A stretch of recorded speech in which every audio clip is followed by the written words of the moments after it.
we are, 7 a.m., minus 36. This sucks. Cute dog though. This is my third restart now. I'm in work on my day off. I have no internet. This is so incredibly frustrating. Ah, so frustrating.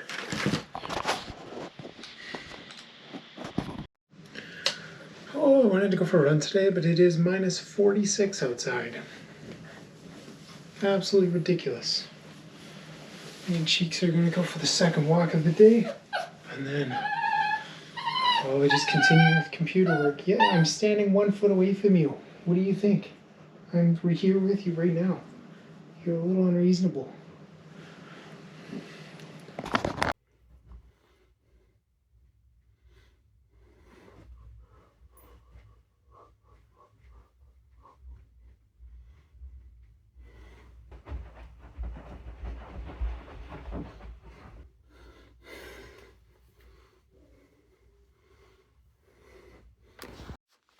You're pretty cute.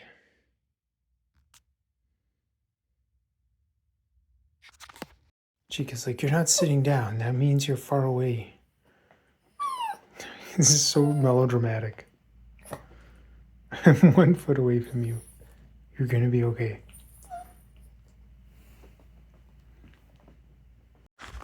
Nonetheless, it's like not windy, so it's not like actually that bad. Even though it's minus 46 out. I'm still not gonna run though, because this is too cold. But not as jarring as I thought it was going to be. Dude, winter is so beautiful. If it wasn't so dang cold. I am so tired. Also, the wind chill. I was just talking smack about that wind chill. Turns out I was walking with the wind, so we turned around and it was extremely cold. Right now I'm just going to edit the vlog from yesterday, and then it's dojo tonight. And then I intend to come home and do some yoga, but I am so tired. I've been sleeping so poorly. Also, I got 83 subscribers. That's crazy. Just gotta get the day started. Oh my gosh, my parents are watching my vlog while they're traveling. So they saw the tire blowout and they're like, "Oh no, don't worry about it." And I'm like, "I'll fix it. I'm an adult, guys." I mean, I'm an adult in some ways. I'm still a kid in my life. What I always think is funny is when I tell the kids at jiu-jitsu that I'm an adult, they're like, "Oh yeah, sure you are." They're pretty funny. But no, I've got the appointment to fix the tire tomorrow. It'll be all good to go. I just hope my parents are having a great trip. Oh my gosh, I'm so tired. You can like see it in my eyes. I look like a zombie. Okay, I posted the vlog. So I'm just kind of chilling here. I have about half an hour before I have to go to the dojo. So, talked all that trash about wanting to be an artistic person, so I had time to do a little art stuff, I guess. I hope I sleep good tonight. I feel like I should cut together every time I've said that on the vlog. That would be its own vlog. 20 minutes of me wishing I could sleep good. But that's okay. The price you pay to live a good life. Yeah, you're tired sometimes. That's okay. Well, sat down for a minute before I left for the dojo. Felix is very starved for boy time because he's getting way less of it every day.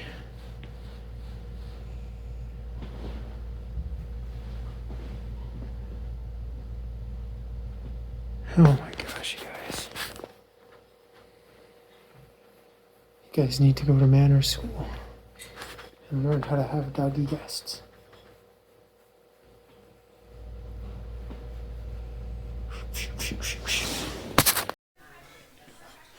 All right, welcome to my podcast. I'm here with my friend Nathan, who's going to tell us an interesting fact about history.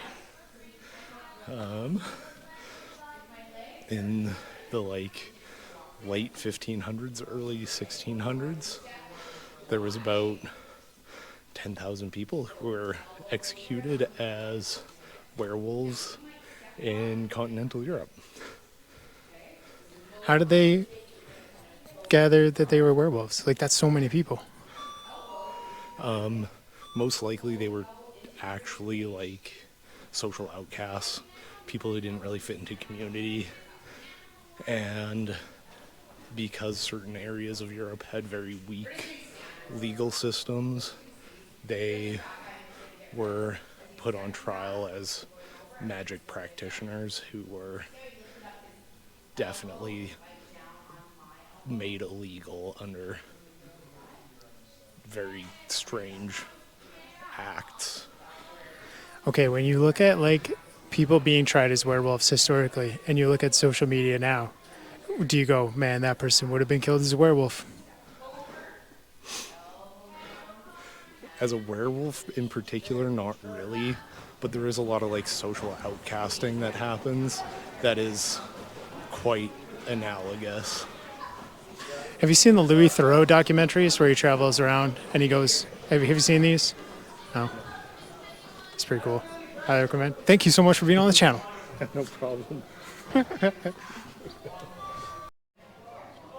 All right. So last year when I was traveling Europe, I met this woman from Germany who was moving to Portugal to do marine biology research. And she's got this Instagram where she like talks about all this cool, interesting stuff in marine biology. And it was really fun, and it's inspired me to talk a little bit about kinesiology, which is something I love very deeply.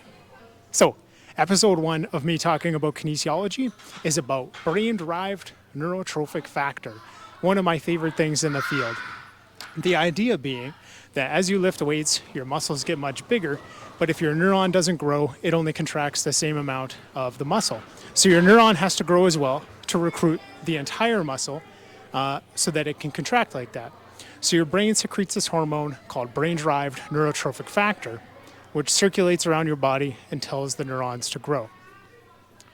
Now, the interesting thing about it is that it flows around in your blood and it goes everywhere that your blood goes and strengthens all the neurons that it touches, including the ones in your own brain. So I used to work as an exercise therapist in occupational rehab, and I would write exercise programs for people recovering from post-traumatic stress disorder.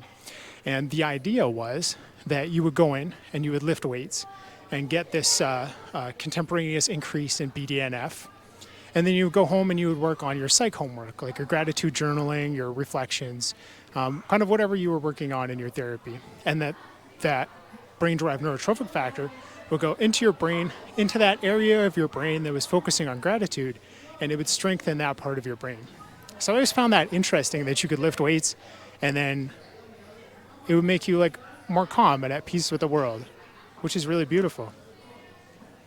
But also, since it goes into your brain, so you lift weights, it goes to your brain is where all your thoughts come from. There's the argument that lifting weights makes you a lot smarter, which is probably why I'm such a genius. Also, I'm a pro, shot that in one take. Okay, Chica's been alone for 3 hours. 2 hours? 2.5 hours. We're gonna go see how she did. Okay, I'm gonna go cook a burger, so I'll be back in like 20-30 minutes. You did 2.5 hours today. You did so good. And I know what it's like to be anxious, man. That's hard. I'm so proud of you. You did good, Cheeks. I'm so proud of you. You are not going to believe this. I edited all that video in this DaVinci, and then I didn't export it as MP4. That was like 20 minutes of work.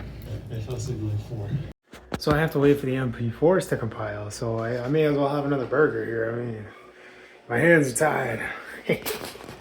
We are out for walk number 3 today. I don't know how many walks you usually get, but this seems excessive. Chica's like, it's too cold.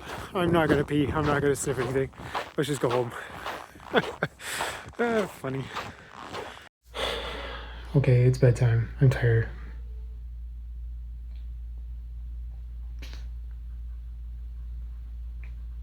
I don't even know. I don't even know what to say for the talking head.